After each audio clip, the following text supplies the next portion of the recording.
All right. Mr. Sultanov, thank you so much for joining us today. I'd like for you to start off by telling us what your thoughts are on the prospects of development of cooperation among the Central Asian states.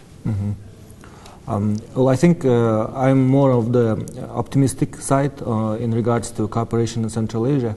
Why? Because we share a lot in terms of history, in terms of culture, and in terms of geography.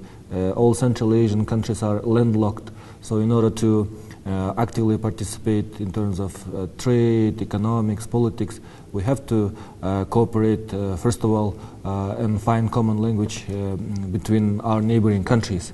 And therefore, such efforts like today's conference are helping us to discuss what are potential threats to cooperation in the region and what are the potential opportunities which we could explore to establish even better ties between our countries.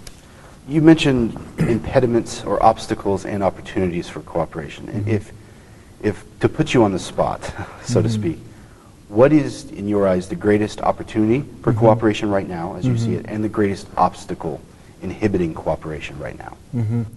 Well, if I start first with factors that may inhibit the cooperation between our countries, is there are, I think, traditional and non-traditional threats. One is the legacy of the Soviet Union, is that between our countries there are some issues related, for example, to unresolved borders, some issues related to water, energy. These are very big issues and we cannot hide from them, so we have to continue the dialogue and discussion to progress further. And there are positive signs. For example, this year Kyrgyzstan and Tajikistan have started the process of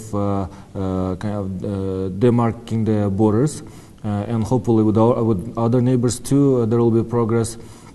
And in terms of opportunities, I think the economic crisis that's happening in the world and in the region is actually helping our countries to restructure their economies and to now be maybe more open for ideas for cooperation.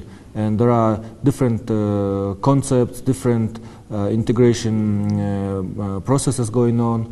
For example, Kyrgyzstan has joined the Eurasian Economic Union. There is a concept of a new Silk Road proposed by the US. There is a concept of Silk Road economic belt proposed by China.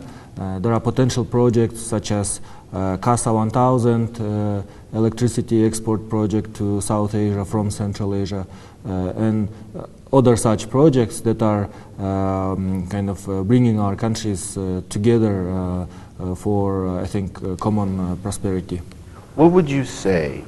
There are a lot of people who mention, you mentioned the Eurasian Economic Union, you mentioned the belt, the economic belt that China proposes, the new Silk Road of the United States, CASA, in terms of, a lot of people when they talk about these various projects and ideas, they discuss them as competing against each other, and you portrayed them as being cooperative opportunities for Central Asian states.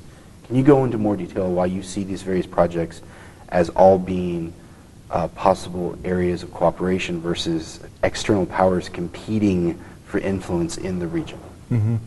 Well, here I'd like to remark that Central Asian region once upon a time in history was very the center of global trade and exchange of ideas centuries ago. Unfortunately, when the sea routes have started to develop, the Central Asia started to become like a faraway remote corner of the world. Now with all these new concepts emerging and projects, actually there is an opportunity for Central Asia to become, if not global, at least a regional hub for trade, for production, for like logistics hubs, and therefore these new, maybe some of them not very new, but concepts that are now being discussed, Central Asian states have they may be in some ways competing in nature, but for our countries, we have to take, I guess, use this opportunity and take the most advantage of potential projects to build the economies of our countries.